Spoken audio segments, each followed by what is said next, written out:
9 de la mañana con 11 minutos, ya de regreso y ya con nuestro panel instalado acá en nuestro estudio. Ya lo decíamos la semana pasada, en esta temporada incorporamos también los paneles presenciales, los echábamos de menos obviamente, y vamos a saludar a quienes llegan en esta oportunidad. Nos acompaña Jorge Acosta, director del programa de salud y bioética del Instituto Res Pública. Jorge, bienvenido, gracias por estar ahora acá en el estudio. Oye, pero muchísimas gracias por la invitación, de verdad emocionado de volver a los estudios centrales de Radio Usach y muy contento de estar compartiendo panel con usted. Muchas gracias por la invitación. No, a ti por estar acá, y también saludamos a José Toro Kemp, secretario general del Partido por la Democracia. José, también gracias por venir para acá y nuevamente también acompañarnos en nuestros estudios. Muchas gracias, Rodrigo. Un gusto poder estar acá, así que feliz.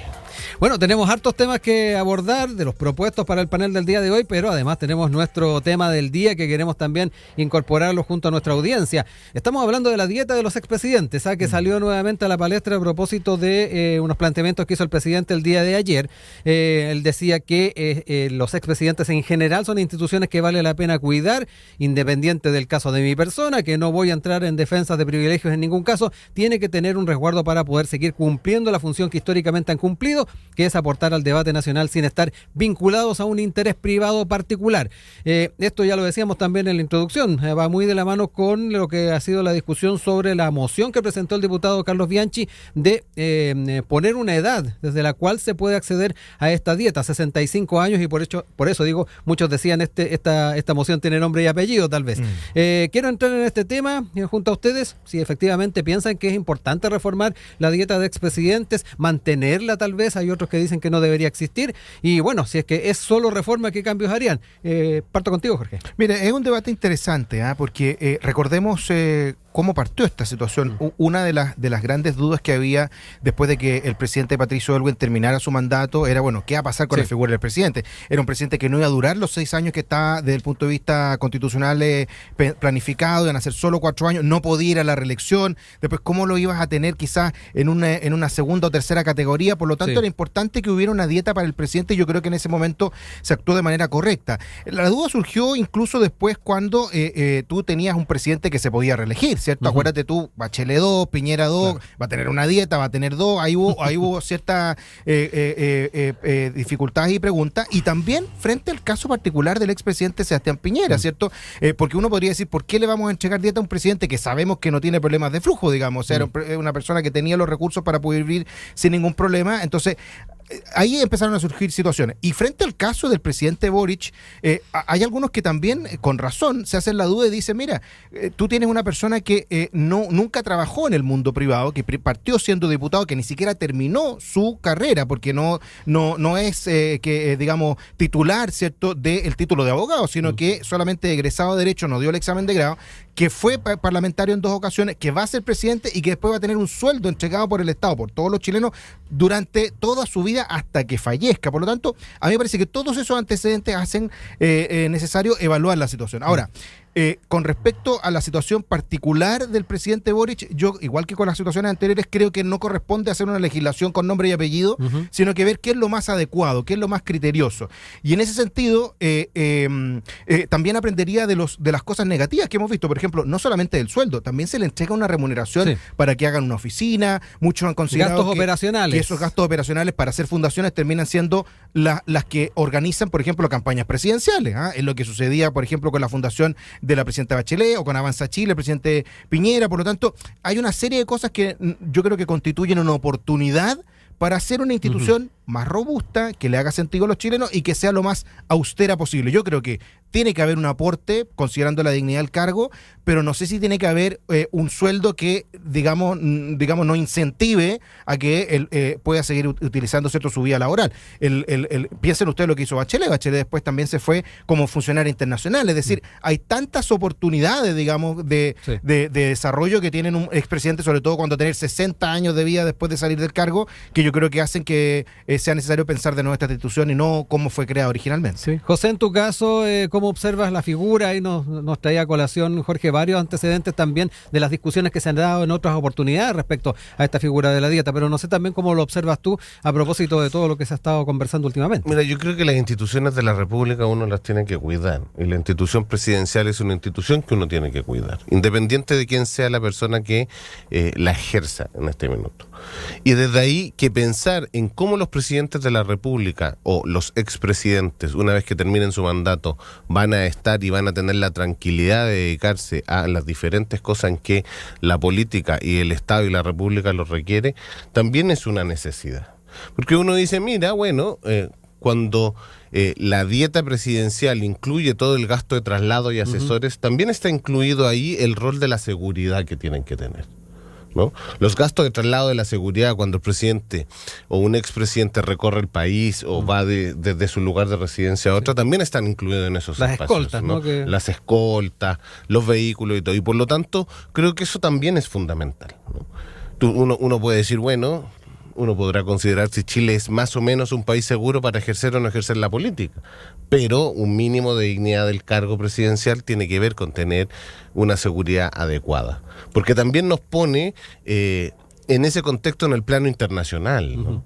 Si un expresidente de la República recibiera un insulto, recibiera una agresión o estuviera en riesgo su seguridad, también son la credibilidad del país la que se disminuye.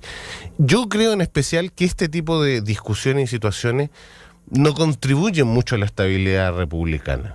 Y yo creo en la República porque es necesaria la República, porque se ejerce a través de la democracia, la construcción de un país donde todos estemos representados. Pero no se cae en la República si se hace una evaluación de la institución. Por ejemplo, uno podría pensar en el sueldo. Es necesario que sigan ganando, no sé cuánto gana el presidente de la República, 7, 8, 9, 10 millones de pesos por una persona que tiene toda su vida laboral por delante, que está soltero, que no tiene hijos. ¿Te fijas? Entonces, no es lo mismo. Es lo que te hace más ruido a ti, Jorge. No, es una o sea, yo lo que digo es evaluar las condiciones. Sí. Cuando alguien decía, mira, vamos a darle una pensión a una persona que evidentemente tiene los recursos como el presidente Piñera, yo creo que era sensato hacerse esa evaluación. Lo mismo digo, una persona que es joven, que tiene 40 años de vida laboral, vamos a entregarle el mismo sueldo que ganaba cuando era presidente de la República. Hace sentido, que también tiene sentido para un, no sé, por ejemplo, si fuera un presidente mayor, efectivamente mayor de 65, 75 años, que debería estar jubilado, no le vamos a decir que esté trabajando, digamos. O sea, yo tiendo a creer que es una cuestión que puede ser de una decisión un poquito más prudencial, pensando en los recursos. Piensa que tú, si fueran cerca de, no sé, 8, 9 millones de pesos, tú podrías hablar de cerca de 100 millones de pesos al año. Multiplicado por 40 años son 4.000 millones de pesos. Entonces, no es poca plata, digamos. Que es verdad que hay que guardar la figura presidencial, pero poner todos los antecedentes sobre la mesa. Sí, pero entonces seamos honestos en la discusión y digamos que esto es una ley especial para el presidente Gabriel Boric. Yo partí diciendo lo contrario. Y di ejemplos contrarios. Por supuesto, pero porque hemos visto lo que ha pasado. Tenemos 40 años de democracia que nos permiten pensar en situaciones distintas. Sí, pero en tu línea argumental es entonces pensada única y exclusivamente en cuanto a una persona le queda muchos años de vida laboral. No. Lo dijiste tú mismo. Sí, dijiste, mira, y dije cuando es un empresario que tiene recursos, y dije cuando se utiliza. Como le quedan muchos años de vida laboral, por lo tanto, entonces yo tengo que evaluar que los recursos que le correspondería como asignación, tendría que repensarlos. Y eso hace que sea finalmente una ley atribuida a una sola condición. Yo lo que creo es que uno tiene que mirar a todos los presidentes de la República y sin distinguir si tiene recursos o no tiene recursos, cuántos años ejerció, cuántos no, cuántos años le falta por jubilarse o no. Ahora, efectivamente, tiene posibilidad de seguir trabajando en otras labores. Por ejemplo, la presidenta Bachelet en su rol de la Secretaría General de ONU Mujeres, ¿no? Y trabajó y por lo tanto recibió una remuneración desde un organismo internacional y está bien. Bueno, y ahí la pregunta es, cuando recibe otra remuneración, por ejemplo, ¿tiene que seguir recibiendo la que le entregan todos los chilenos? Legislar, entonces, es que eso es lo que digo. Sí. Pero en el evento, digamos, pongámosle la coma. Por supuesto. ¿No? Que es, en el evento que tenga cualquier presidente otra atribución que implique ser funcionario internacional. Hacer un paréntesis. Claro, yo vería todos los casos. Por ejemplo, el presidente Frei, por ejemplo. El presidente Frei fue embajador de Chile, plenipotenciario ante los países del Asia-Pacífico. Yo entiendo que eso fuese en remuneración, por ejemplo. Entiendo, no sé, tendríamos que verlo antecedentes. Pero ahí me calza perfecto, ¿te fijas? Pero claro, si es funcionario internacional, tiene recursos adicionales. Del país. ¿Te fijas? Nosotros vamos a invitar a nuestra audiencia que también, como lo ha hecho José, Jorge, puedan también ser parte de nuestra discusión sobre este tema en nuestras redes sociales y nuestro WhatsApp. Nos vamos a los temas ya propuestos el día de hoy y nos vamos a quedar con esta suerte de balance que se estuvo desarrollando desde el día de ayer respecto a estos 2 años de gobierno del presidente Gabriel Boric. Sin ir más lejos, ahí en distintas entrevistas el mandatario dijo: estamos mejor que hace 2 años, de una u otra forma ha dado cuenta de aquello en distintas estas conversaciones. Vamos a entregar un Chile mejor que el que recibimos. Es parte de lo señalado, ya lo decíamos en distintas entrevistas. Sin embargo, dentro de lo que se dio a conocer durante la jornada del día de ayer, están algunas mediciones, y una de ellas tiene que ver con lo que ha hecho el Ciudadanía Inteligente, un ejercicio que realizan habitualmente con los mandatos, del dicho al hecho. Y según la medición, el gobierno cumple el 31% de su programa en los 2 años de gestión, avanzó un 13% en sus propuestas, mientras que el año 2022, sin ir más lejos, el avance fue de 18%. Dentro de los antecedentes, las áreas que tuvieron mayor avance en su segundo año fueron infancia y juventud con un 74%, minería con un 67%, trabajo y previsión social con un 52%. En tanto, los que estuvieron con 0% de avance fueron cultura, democracia, defensa y pueblos originarios. Parte de lo que se dio cuenta por Ciudadanía Inteligente y que queremos también comentar hoy día. Jorge, me quedo contigo no solamente para revisar estos números, sino que tal vez la apreciación que tienes tú de estos 2 años. Bueno, es interesante que estas fechas nos permitan hacer una evaluación de lo que ha sido ya la mitad de la gestión de un gobierno, porque efectivamente yo entiendo que el presidente puede estar contento, que pueda decir que el país está mejor que hace 2 años y que dé sus argumentos, pero también no hay que olvidar, por ejemplo, a los 2,7 millones de chilenos que están en una lista de espera, la más grande que hemos tenido en la historia. No hay que olvidar a los 50.000 niños que dejaron de ir al colegio el año pasado. No hay que olvidar a las familias de las personas que fallecen todos los días sin saber quién es el autor. No hay que olvidar a las personas que han sufrido ciertos delitos violentos. No hay que olvidar a las personas que no tienen trabajo. Economistas destacados como el economista del año, ¿cierto? El año 2023, del año pasado, sostuvo que estábamos viendo una verdadera pandemia del desempleo y no se estaba considerando lo grave que era esa situación. No hay que olvidar a las familias, ¿cierto?, de los niños que estuvieron meses sin clases el año pasado en Atacama. No hay que olvidar la situación gravísima que se está viviendo a propósito de la inmigración irregular, sobre todo en las zonas fronterizas. Es decir, hay una situación del país muy grave que hace pensar que a veces cuando se hace el balance no se tiene en consideración la situación en la que vive el país. Por ejemplo, lo que acaba de pasar en Valparaíso, en los cerros de Viña del Mar, cuando hemos visto que apenas 140 viviendas son las que se han entregado, cuando faltan más de 5.000 soluciones habitacionales, 6.000 hogares que están en situaciones complejas. Por lo tanto, yo creo que más que un momento de celebración o de satisfacción, lo que uno espera del gobierno es un momento de poner manos a la obra. El presidente dijo, o a través de sus medios de comunicación, ¿cierto?, de la prensa, de la presidencia, se dio a conocer que estaban enfatizando en poner las primeras piedras, en mostrar que se estaban haciendo cosas concretas. Bueno, para eso tienen que haber cosas concretas que exhibir y ojalá, más que una primera piedra, una última piedra, cosas como lo que se está esperando hace tanto tiempo como la construcción del Hospital Salvador, que sería bueno que se terminara de una vez. Es decir, hay tantos desafíos que lo que uno esperaría es un análisis más ponderado, sobre todo considerando que las cosas que el presidente dijo que eran positivas se produjeron, entre otras razones, porque la ciudadanía le dijo que no al presidente. Cuando él dice que el país está más estable, es entre otras razones porque el 62% de los chilenos le dijimos que no a la propuesta refundacional que el propio presidente de la República defendía casi como un verdadero jefe de campaña, que era la propuesta de la Convención Constitucional. José, me quedo contigo ahora, a propósito también de lo que fue la agenda del presidente. Estuvo en este traslado desde Curicó a Talca con lo que es la ampliación del servicio de este tren rápido hasta la capital del Maule. También se inauguró el hospital de Curicó, se hizo el corte de cinta. Es parte también de las actividades que se desarrollaron ayer. Te dejo la palabra. Mira, yo creo que estas discusiones solo nos importan a los políticos, ¿no? Y somos nosotros los que andamos dando vueltas en cuán bien, cuán mal, cuánto avanzamos y cuánto no. Porque la ciudadanía hoy día efectivamente tiene otras aprensiones. Y yo comparto todas las preocupaciones que tiene Jorge, ¿no? Que efectivamente falta todavía mucho por hacer. Y hay mucho de qué preocuparse, ¿no? Hay que seguir bajando la sensación de inseguridad y por lo tanto combatir fuertemente el crimen organizado, porque efectivamente el crimen organizado es algo que Chile existe y que durante mucho rato lo negamos, ¿no? Pero distinto es desconocer que efectivamente hay un cambio desde cómo recibió el gobierno del presidente Gabriel Boric a hoy día. Ahora, en eso no solo ha sido responsabilidad del gobierno, seamos claros también.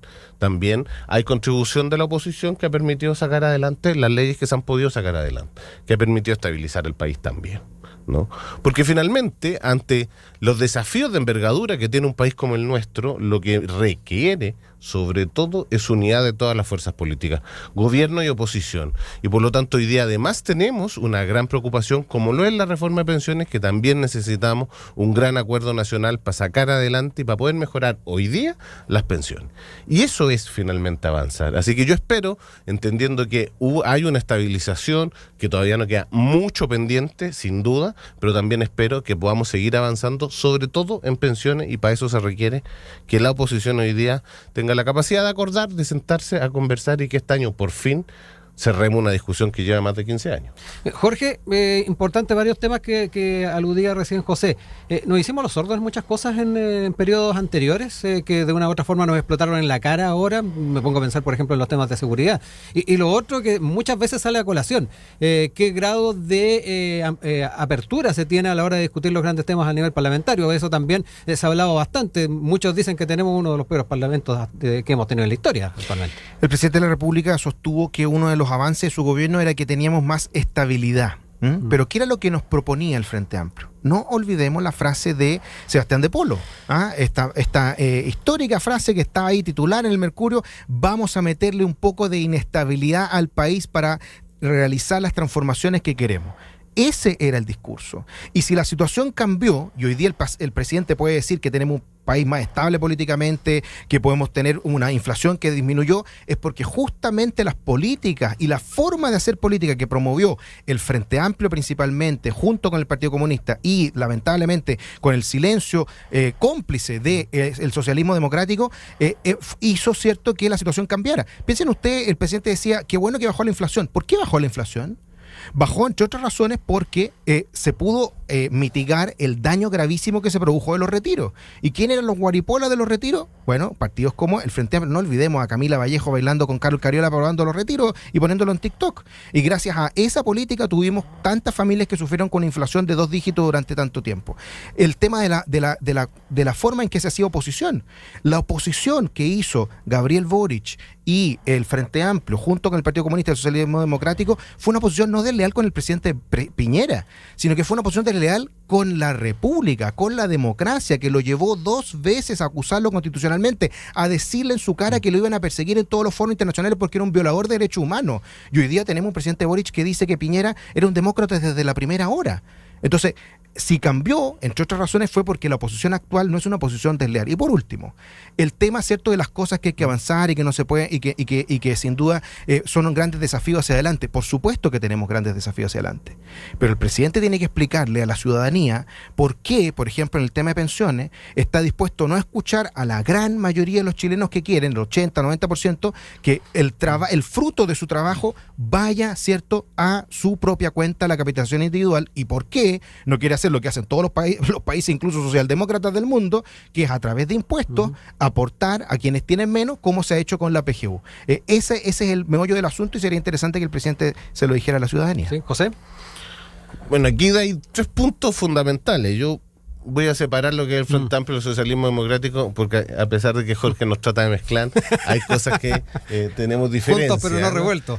Pero estamos construyendo una unidad que no ha sido fácil, y yo lo he dicho en varias ocasiones y en varios lados. Y efectivamente, a mí me gusta ver un presidente que es capaz de reconocer, de decir, mira, era muy distinto cuando yo era oposición a hoy día que soy presidente de la República y que por tanto me toca sacar adelante proyectos de ley, sacar adelante un país. Y en eso nos equivocamos. No hemos equivocado en la manera en que le hicimos oposición al presidente Piñera, y además reconoce en su propio funeral del presidente Piñera, reconoce su calidad democrática, que para el socialismo democrático, para un partido, no están en duda, pero también dice que a veces se les pasó la mano. Ahí hay gestos de reconocimiento que para la ocasión son completamente valorables. Recordemos que le pegan por eso mismo desde el partido más de izquierda, ¿no? Desde el Partido Comunista le pegan al presidente Boric. Lo trataron de negacionista, de hecho. Sí, claro. Pero nosotros lo respaldamos completamente porque creo que lo que hace es una aclaración. Dice en el propio funeral existieron violaciones a los derechos humanos, lo que pasa es que no hay sistematicidad, que esa es la discusión de fondo. Y en el tema de pensiones, aquí es fundamental, porque cuando Jorge le dice, mira, el presidente tiene que explicar entonces por qué no podemos subir las pensiones por impuestos generales, ¿no es cierto? Me encantaría que la PGU fuera más alta por impuestos generales, porque permanentemente recordemos que hace un año atrás se rechazó una reforma tributaria para que el Estado tenga posibilidad de tener recursos líquidos, por ejemplo, para subir pensiones. Y todavía seguimos discutiendo un pacto fiscal. Entonces nos dicen, no subamos 3 y 3 o 4 y 2, da lo mismo el guarismo del número, subámoslo con impuestos generales, pero tampoco le doy los votos para que tengamos una reforma tributaria para poder tener más impuestos. Por lo tanto, no queremos cambiar el sistema de financiamiento y tampoco queremos darle más recursos. Y por lo tanto terminamos discutiendo en que no hay posibilidad de subir las pensiones. Pero hay varias vías, ¿eh? Hoy día hay muchas, pueden haberlas, sin duda, y los economistas y especialistas sabrán mucho más. Y si logramos controlar la evasión y la ilusión, claramente tenemos más vías. Y si rebajamos parte del gasto ineficiente del Estado, también podremos tener más vías. Que, digámoslo, el gasto eficiente del Estado chileno es uno de los mejores de América, ¿no? Entonces, lo que no es también, mucho cuando tiene los niveles de corrupción que uno ve en América Latina. Piensa tú lo que pasó con las fundaciones. Pero estamos hablando de eficiencia del gasto, no por eso. De corrupción. Pero ¿cómo hacer eficiente un gasto que sea a las fundaciones? No. Por ejemplo, como Democracia Viva. ¿Cómo va a ser eficiente cuando tú tienes un gasto, cierto, que se malgasta, como por ejemplo en salud? Pero en salud, por ejemplo, en salud tenemos los temas, Jorge, en salud tenemos el presupuesto más grande que hemos tenido en la historia y tenemos los peores resultados en lista espera. Significa que las lucas no se están gastando como corresponden. Se opera la mitad de las personas que se pueden operar. Significa que también necesitamos más recursos y por lo tanto también necesitamos, y ahí hay una discusión que el Estado chileno tiene que dar y que todos los gobiernos hacia atrás no hemos dado, es la eficiencia de cuáles son las políticas y programas eficientes, ¿no? Hay programas en el Estado que llevan 15 años. Exacto. ¿No? Bueno, veamos si son o no son eficientes. Digamos. Además, algunos que los creó, hoy día podemos decir cualquiera de los gobiernos hacia atrás, ¿no? De todos los sectores políticos. Y lo otro es hacer la torta más grande. Veámoslo. Pero discutamos realmente, porque hoy día la reforma de pensiones tiene 15 años a lo menos de discusión. 15 años que con un 10% no alcanza de cotización. Eso ya está aprobado, ¿no? Está aprobado porque además tuvimos que meterle Pilar Solidario con Bachelet y PGU con el presidente Sebastián Piñera. Y lo otro es hacer la torta más grande. Piensa tú, la gran propuesta de Bachelet para resolver todos los problemas de Chile era hacer la reforma tributaria, que era la reforma de Arena. Prometió que íbamos a recaudar un montón de plata, se recaudó un cuarto de lo que dijo que iba a recaudar. Y hoy día tenemos un país que está estancado, que no está creciendo y no está haciendo que la torta sea más grande. Entonces, si tú tuvieras las políticas de incentivos para la inversión, para el crecimiento del país, tendrías más recursos para entregarle a los que más necesitan. Lamentablemente hoy día hay una obsesión de la izquierda, quizás más radical, no del PPD, de aumentar los impuestos en vez de aumentar la inversión, que es lo que le da estabilidad a los países en el largo plazo y produce más bienestar para todas las personas. En eso estamos de acuerdo. Yo digo, estamos de acuerdo en que necesitamos crecer y tiene que haber inversión. Muy importante. Porque un país que crece es un país que finalmente permite garantizar y pagar, porque todo se paga, los derechos de todas las personas. Y hasta ahora, aumentando los impuestos, nos ha ido mal con el crecimiento. Y hay que lograr consensuar un crecimiento económico, inversión económica, pero también el pago justo de impuestos. Son las 9 de la mañana con 38 minutos. Estamos de regreso acá en Enlace USACH con nuestro panel del día de hoy. Les recordamos, estamos con José Toro Kemp, secretario general del Partido por la Democracia, y Jorge Acosta, director del Programa de Salud y Bioética del Instituto Res Pública. Nos vamos a otro tema, nos vamos a quedar con la preocupación que ha generado el tema de las solicitudes de la ficha FIBE. Recordemos que esta ficha tiene que ver con la forma en que se está apoyando a quienes se vieron afectados con lo que fueron los incendios en la región de Valparaíso. Y frente a ello, se da cuenta de un 95% de solicitudes a la ficha en las últimas 2 semanas que son falsas. De Desarrollo Social, el Ministerio detalló que de 1.240 solicitudes de ayuda pedidas, estos 14 días solo 126 han sido aceptadas al ser verídicas. Ante la situación, el Ministerio del Interior va a oficiar al Consejo de Defensa del Estado para evaluar querellas. Un tema que de verdad es complicado, que además de una u otra forma se esté tratando de ocupar estos beneficios sin tener derecho a aquellos, a propósito de lo que lamentablemente se vivió durante este verano. Nos queremos quedar con este tema. José, parto contigo para que lo revisemos y particularmente nos quedemos un poquito con la señal que se está dando a la hora de encontrarnos con este porcentaje tan alto de solicitudes que no corresponden. A mí me parece que es lamentable que las personas primero saquen mal provecho de una tragedia como los incendios. Sí. ¿No? Y por lo tanto, ya que haya una cifra de esta naturaleza, es completamente impresentable, ¿no? Menos mal existían los mecanismos que se dieron cuenta, ¿no? Y qué bueno. Sí. Peor habría sido tener que llorar sobre la leche derramada. Completamente, ¿no? Pero igual hay que hacer la denuncia correspondiente, creo yo, porque esto es algo, una conducta ética que los ciudadanos tienen que empezar a tener. Sí. O sea, entre todos mejoramos la aplicación, sobre todo en condiciones, porque esto tiene que ver con dónde se concentra la ayuda, cómo yo puedo generar los subsidios de arriendo o de menesteres, ¿no? En fin. Sí. Esto de alguna manera, José, también habla bien de que al menos se está también haciendo bien la tarea de poder ir revisando los antecedentes y que efectivamente sean las personas que necesitan, que yo creo que eso también muchas veces ha estado ahí en la duda si efectivamente se están haciendo los controles. Efectivamente, yo creo que esto es una señal de esa naturaleza, que significa que por lo menos los controles se están haciendo y que por lo tanto las ayudas debiesen entonces estar llegando a las personas adecuadas. Cerca de 5.000 viviendas registradas quemadas, entonces... Wow, no, la tragedia fue demasiado grande como para que sinvergüenzas, ¿no? Porque no tienen otra palabra, se traten de mal utilizar un recurso del Estado del sistema. Sí. Jorge, me quedo contigo. Al principio, en la primera parte del programa, tú también aludías a la situación que están viviendo todavía muchas familias que están a la espera de contar con una casa. Muchas veces soluciones que tal vez no van a ser lo mismo que tenían antes, familias que son numerosas y que efectivamente puede generar algún grado de angustia en quienes se vieron afectados. Cuéntame un poquito cómo también lo vas enlazando con esta información que de verdad que a muchos nos deja bastante, no solamente molesto, sino que además preocupado. A ver, sin duda que es una situación gravísima, sobre todo considerando el volumen, digamos, o sea, el 95%.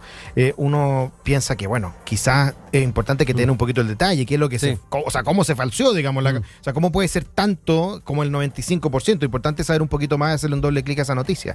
Pero en cualquier caso, esto viene a ser un antecedente más en una línea de casos que son similares, que hablan de que el problema es mucho mayor.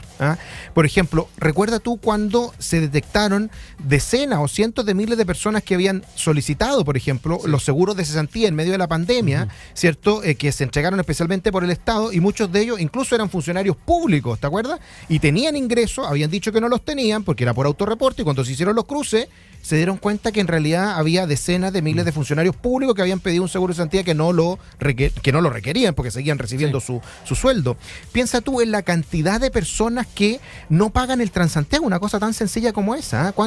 ¿Cómo no recordar cuando uno ve, ¿cierto?, una abuelita o un adulto mayor que uno sabe lo que cuesta llegar a fin de mes, que paga su pasaje, es rebajado y todo, pero paga su pasaje y de repente hay personas que se saltan el torniquete que entre paréntesis incluso fue una oda al movimiento de izquierda revolucionaria que vimos en octubre del año 2019, saltarse el torniquete. Bueno, y eso sigue pasando. Se estima que el 40% de las personas que deberían pagar no pagan, la evasión.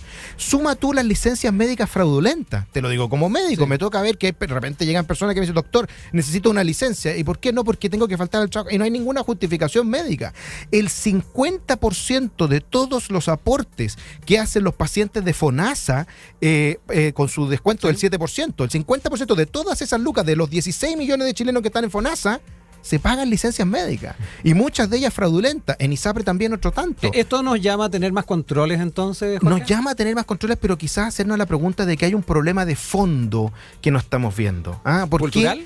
¿Por qué está tan, entre comillas, aceptado o normalmente promovido, ¿cierto?, el saltarse la regla, el saltarse la norma? Y también lo vemos a nivel político, lo conversábamos recién, el tema del caso Fundaciones. No es solamente un Ceremi en Antofagasta que se volvió loco y que hizo lo que no correspondía. Los propios involucrados, como Daniel Andrade y Carlos Contreras, han dicho que esto estaba extendido. La Contraloría dijo que en 15 de las 16 regiones había este sistema. Entonces, es verdad, hay y casos anteriores de corrupción que hemos visto, el tema de las municipalidades y municipalidades de todo tipo, en Vitacura, lo que pasó en Maipú, lo que vimos en Santiago, con Sierra Bella, en Las Condes. O sea, tenemos un problema que yo no lo vería en el caso particular de Viña del Mar, sino que diría que tenemos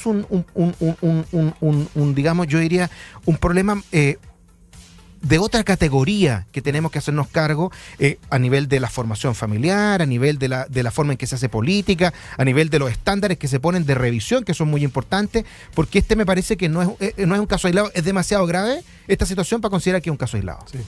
José, ahí Jorge también daba cuenta de otros casos en los cuales nos hemos encontrado con las personas tratando de hacer tonto al sistema de una u otra forma. ¿Cómo también lo ves? Porque ahí estábamos hablando, hará falta aumentar el control, y ya por lo menos pudimos dar cuenta de este porcentaje alto de quienes no les correspondía. Pero es importante ver cómo entendemos con esa base cultural de la que hemos estado hablando estos procesos. Sí, pongámoslo en la perspectiva de que el problema tiene que ver con cuál es el tipo de sociedad, cuáles son los principios y los valores que están imperando en la sociedad, ¿no? Y cuáles son las señales que desde las autoridades políticas estamos entregando a la construcción de ese modelo social. Porque efectivamente si uno entrega incentivos que la gente lo ve en las noticias, donde en las diferentes alcaldías, cualquiera sea su partido, porque han tenido situaciones de corrupción, se han aprovechado del sistema o han girado plata directamente para su cuenta corriente. Claro, uno dice, bueno, ¿por qué la ciudadanía entonces va a tener que pagar el transporte colectivo? Y va a tratar de hacer cualquier argucia para poder evadir el sistema y saltarse la fila, ¿no? Porque no estamos como sociedad garantizando un sistema meritocrático, garantizando que te corresponda cuando te corresponda, ¿no? Y que tú tienes, hay un orden, porque tiene que tener un orden. Y creo que eso es algo que nos tiene que llamar a la reflexión cuando esto viene de atrás, cuando tú tenés diferentes situaciones y lo que termina ocurriendo, y que a nosotros también nos afectó como partido en su minuto, en el caso de los financiamientos ilegales de la política, terminan siendo clases de ética, ¿no? Y por el otro lado, tú solo criminalizas la pobreza. También hay una mala señal desde ese punto, ¿no? Y esa es la construcción social que entre todos tenemos que reflexionar de cómo damos entonces las medidas y las señales adecuadas. Si yo quiero combatir la corrupción, tiene que ser cárcel. Pero también, si yo quiero combatir el aprovechamiento del gran empresariado, también tiene que terminar en la cárcel. Porque esa discusión en Norteamérica no estaría, ¿no? El tipo que las estafas piramidales o el problema para la crisis subprime, el tipo también terminó preso, 50 años. Eso en Chile no pasaría, ¿no? Y creo que esa es una reflexión que como sociedad tenemos que hacer. ¿Dónde ponemos los incentivos para efectivamente todos los ciudadanos respetemos la norma, respetemos el lugar, y que no sea la viveza de me salté la fila o me colé lo que prive, ¿no? Y tú, el tema de los incentivos, tienes razón. O sea, por ejemplo, una cosa tan sencilla como el comercio ilegal, ¿ah? Yo fui concejal de Santiago, sé lo que le costaba a una familia, por ejemplo, mantener un kiosquito aquí en el centro de Santiago. Y cuando se instalaba una persona al lado a vender cualquier cosa, jugo, fruta, hoy día en el centro encuentran hasta pollos muertos ahí que están vendiendo, digamos, todo tipo de cosas, ¿ah? Verdaderas cocinerías en Puente al frente de la Plaza de Armas. Entonces, la gran pregunta es, bueno, ¿qué le estamos diciendo a esa persona dueña del kiosquito? Que paga su patente, que muchas veces tiene a alguien contratado, que tiene que pagar impuestos, que tiene que pagar luz, que tiene que pagar un montón de cosas. Le está diciendo, oye, tú eres el tonto, ¿ah? Porque perfectamente alguien se puede instalar al lado sin pagar nada de eso y ganar más plata que tú, y trabajando menos.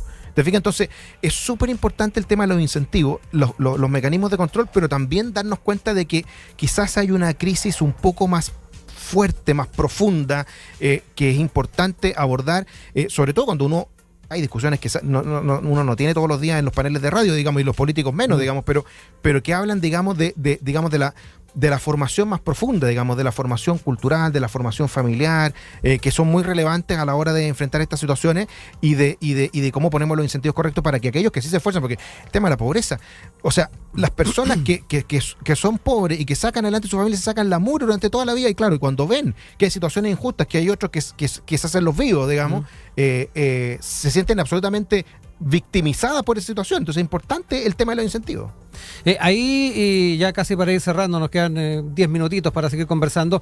A propósito de lo que comentaba Jorge, por ejemplo, de lo que pasa con el comercio ilegal, ahí es importante ver también quiénes son los llamados a actuar, porque no solamente estamos pensando en la acción que pueda tener un ente municipal, una alcaldía, concejalías, en fin. Acá también es importante cuál es el grado de interacción que se tiene, por ejemplo, con Interior o con prevención del delito.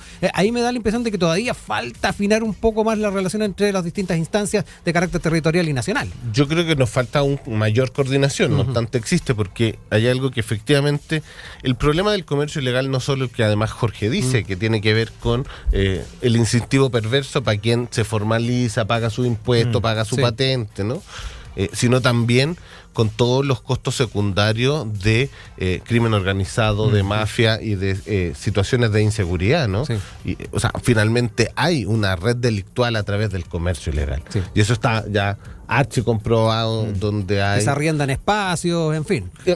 Pero además todo eso genera mafia y genera una condición de delincuencia hacia los lados, ¿no? Y hay que mejorar la coordinación, no solo desde lo que hace el municipio con la fiscalización, sino también Carabineros, las policías, investigar hasta el fondo, y en eso hay que aumentar sin duda. Y eso nos lleva a otra reflexión, es decir, hoy día, con las policías que tenemos, ¿damos o no damos abasto para lo que viene? Lo que está instalado y lo que viene. Y por lo tanto hay que quizás tener otra policía, o hay que, voy a decir algo que puede ser brutal, pero quizás pensar y dar la discusión de entonces armar y tener una policía municipal como corresponde. Una discusión que se ha dado hartas veces. Pero hay que tenerla, porque tenemos que ir avanzando. Yo el otro día pensé que con todo lo que me gusta Carabinero, pero hay que tener entonces compartimentalizada. ¿Es posible que el mismo carabinero que te controla el tránsito sea además el carabinero que te investiga o que además te va a buscar los delincuentes? ¿O el mismo que te cuida el tránsito está preparado para después, 6 meses después, ir a cuidarte la frontera? O el que está con trabajo administrativo, por ejemplo. O el que está con... O sea, yo partía, creo que una gran reforma ahí hay que avanzar, y se ha avanzado, pero falta aún más en seguir liberando a que personal civil pueda realizar la función administrativa, que hoy día aún todavía está obligado Carabinero a realizar gran parte de esa. Jorge. Y pensando en el análisis que hacíamos, yo creo que otra cosa que ayuda también para ir superando estos problemas es tener un poquito más de transparencia. Yo creo que se ha avanzado harto en transparencia, pero todavía falta mucho. O sea, qué importante sería saber, por ejemplo, a propósito de lo que estamos conversando, bueno, cuántos recursos, por ejemplo, claro, se van a disponer, se van a entregar, cómo se utilizan cada uno de los recursos. A nivel municipal falta mucha transparencia todavía, y a nivel del manejo del Estado también. Ver, por ejemplo, no solamente lo que se informa por transparencia activa, los sueldos y todo, sino que uno pudiera saber dónde se gasta cada peso, digamos, del presupuesto, porque cuando uno lo ve, se da cuenta de las magnitudes y de las circunstancias y los efectos que tiene. La cantidad de plata que se malgasta, por ejemplo, en el subsidio al Transantiago. Una interesante discusión que se ha dado a propósito de si fortalecer la micro, ¿cierto? Las micro o el metro. Es súper relevante. De repente nos perdemos de eso cuando no vemos las magnitudes de lo que estamos hablando. Porque el Estado chileno, gracias al crecimiento que hemos tenido en las últimas décadas, es un Estado que tiene muchos recursos y que podría ayudar muchísimo más a las personas, pero cuando no existe esa transparencia también no hay fiscalización. Entonces, yo me alegro de que cosas como las que vimos ahora a propósito de la ficha, ¿cierto?, falsificada, esto salga a la luz. Sí. Porque cuando hay luz, genera la reflexión, genera, digamos, la fiscalización y genera, digamos, que se puedan utilizar mejor los recursos. Yo creo que el primer incentivo tiene que ser el incentivo de tener la información súper transparentada para poder tomar las mejores decisiones y para que puedan ejercer en el debate público las personas el rol fiscalizador. Si cuando hay opacidad, cuando es de noche, digamos, es cuando más fácil se cometen los delitos. Sí. Completamente de acuerdo. O sea, completamente de acuerdo, porque efectivamente donde hay más opacidad es donde más delitos hay. Y donde hay una nebulosa en los municipios es donde más capacidad de meter las manos la gente tiene. O lo que pasó con Carabineros también cuando hubo el fraude de Carabineros, tenía que ver con eso mismo. O sea, control y transparencia, eso es fundamental. No, y pensando también en los territorios, a propósito de lo que nos señalaba recién Jorge, que efectivamente el control tampoco signifique pérdida para los territorios. A muchos se ha estado hablando del tema de cómo seguimos avanzando en la regionalización, en el fortalecimiento de los gobiernos locales, en lo que tiene que ver también con los municipios. Que esa transparencia, que es muy necesaria, tampoco implique dificultades para poder sacar adelante muchas propuestas, ¿no?